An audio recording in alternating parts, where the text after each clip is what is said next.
రాజమహేంద్రవరంలో డిస్నీల్యాండ్ ముఖద్వారం ద్వారా రెహమాన్ ట్రేడ్ ఫేర్ ఎగ్జిబిషన్, ఈ ముఖద్వారం కూడా డిస్నీల్యాండ్ థీమ్ తోటి పెట్టడం జరిగింది. ఈ యొక్క ప్రదేశంతో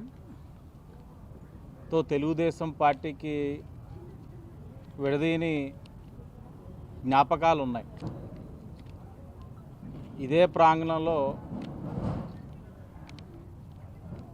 భువనేశ్వరి గారు సత్యమేవ జయతే అనే కార్యక్రమం రాజకీయంగా మొట్టమొదటి సమావేశానికి ఆవిడ శ్రీకారం చుట్టడం జరిగింది.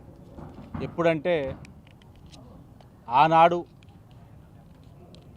ప్రతిపక్ష నాయకుడిగా ఉన్న చంద్రబాబు నాయుడు గారిని అన్యాయంగా అరెస్ట్ చేసి జైల్లో పెట్టినప్పుడు ఆవిడ ఇదే ప్రాంగణంలో సత్యమేవ జయతే అని మీటింగ్ పెట్టినప్పుడు ఏదైతే ఈరోజున ఎగ్జిబిషన్ ప్రారంభించుకుంటామన్నామో వీళ్ళకే ఆ రోజు పర్మిషన్ వచ్చింది. పర్మిషన్ వచ్చినప్పుడు ఒకరోజు వారిని సహకరించమని సమావేశం ఏర్పరచుకోవడానికి వారి యొక్క సహకారం తీసుకొని చేయడం జరిగింది. సమావేశం అయిపోయిన వెమ్మటనే మరుసటి రోజే వీళ్ళ మీద కక్ష సాధింపులు మొదలెట్టి ఎగ్జిబిషన్ అన్నది వీళ్ళని అసలు రాజమహేంద్రవరంలోని ఈ వ్యాపారమే చేయనివ్వకుండా కక్ష సాధింపులు జరిగినాయి. మరలా వారు సంప్రదించినప్పుడు మేమే అధికారులతో మాట్లాడి వాళ్ళకి మరలా పర్మిషన్లు ఇప్పించి ఇంకో ప్రాంగణం ఎక్కడో చూస్తామన్నారు. లేదు, ఎక్కడైతే మీకు అన్యాయం జరిగిందో అక్కడే న్యాయం జరగాలి, ఇదే ప్రాంగణంలోనే మీరు ఎగ్జిబిషన్ పెట్టండి అని చెప్పి వాళ్ళకి అన్ని విధాలుగా కూడా తెలుగుదేశం పార్టీగా మేము సహకరించడం జరిగింది. మీరు చూసినట్లయితే గతంలోనే నాకు బాగా గుర్తు, మా మైనార్టీ నాయకులు చాన్ బాషా గారు కూడా రాజమహేంద్రవరంలో ఎగ్జిబిషన్ పెట్టుకుంటారని చెప్పి ఒకరిని తీసుకొచ్చారు. తీసుకొచ్చినప్పుడు జేఎన్ రోడ్లో జమీందార్ ఫనీ గారు ఉన్నారు, క్రెడాయిలోని కీలక పాత్ర పోషిస్తారు. ఆయన ఖాళీ సైట్ మీ అందరికీ తెలిసిందే, జేకే కళ్యాణ మండపం పక్కన. దాంట్లో ఫనీ గారు అంగీకరించారు, అధికారులకి అర్జీ పెట్టుకున్నారు, పర్మిషన్ కోరారు, ఎగ్జిబిషన్ పర్మిషన్ అయిపోయింది. కారణాలు చెప్పరు. అంటే గత 5 సంవత్సరాలు కూడా ఎగ్జిబిషన్ అన్నది ఒక సైట్లోనే జరిగింది రాజమండ్రిలో. మరి ఏ సైట్లో కూడా ఇంకా ఎగ్జిబిషన్ అనేది పెట్టడానికి ఎవరికి హక్కు లేదు, ఆ పర్మిషన్ ఇవ్వడానికి అధికారులకి స్వేచ్ఛ కూడా లేదు. ఇప్పుడు అది కాదు, వ్యాపారస్తులు ఎవరైనా వ్యాపారం చేసుకోవచ్చు. రాజమహేంద్రవరంలో ఎక్కడైనా పెట్టుకోవచ్చు, దానికి ఎవరు అడ్డుపడరు. అందరూ కూడా ఒక స్వాతంత్రంతో ఏ వ్యవహారమైనా చేసుకునే అవకాశం కల్పిస్తూ ఉన్నాం. వాక్కు స్వేచ్ఛ ఉంది, అన్నిట్లోని స్వేచ్ఛ ఉంది. వీరిని చూసి తప్పకుండా రాజమహేంద్రవరంలోని ఇలాంటి ఎగ్జిబిషన్లు అన్నీ కూడా పెట్టుకోవచ్చు, ఆ రాజకీయంగా ఎవరు అడ్డంకులు కలిగించరు అనే భావన రావాలనే వచ్చి నేను మాట్లాడడం జరుగుతూ ఉంది. వీళ్ళ వ్యాపారం బాగుండాలని, రాజమహేంద్రవరం ప్రజలందరూ కూడా వీళ్ళని ఆశీర్వదించాలని మనస్ఫూర్తిగా కోరుకుంటాను.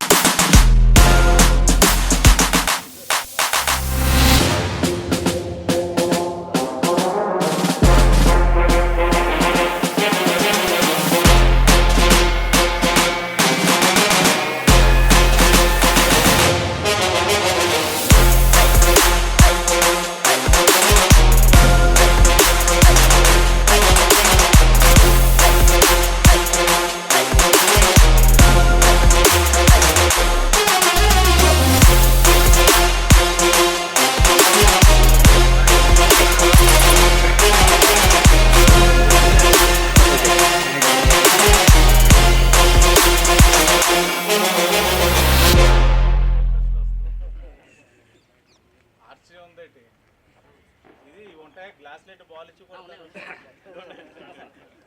ఈ బెలూన్స్ తోటి గన్ ఒకటి ఉంటుంది, ఈ రింగ్ లో ఒకటి ఉంటుంది.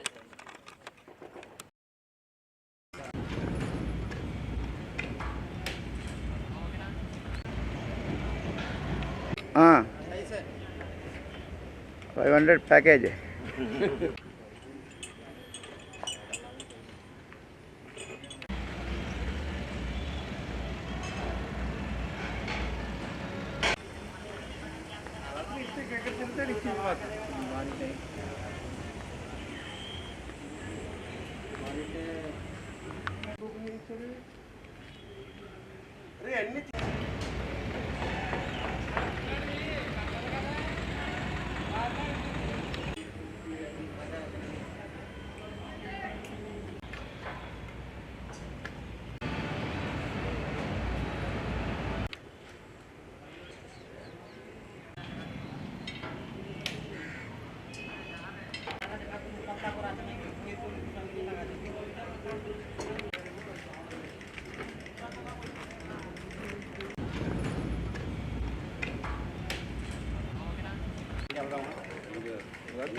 అయ్యా చూపవద్దా? మొత్తం బ్యాడ్ వర్క్ ఏంటి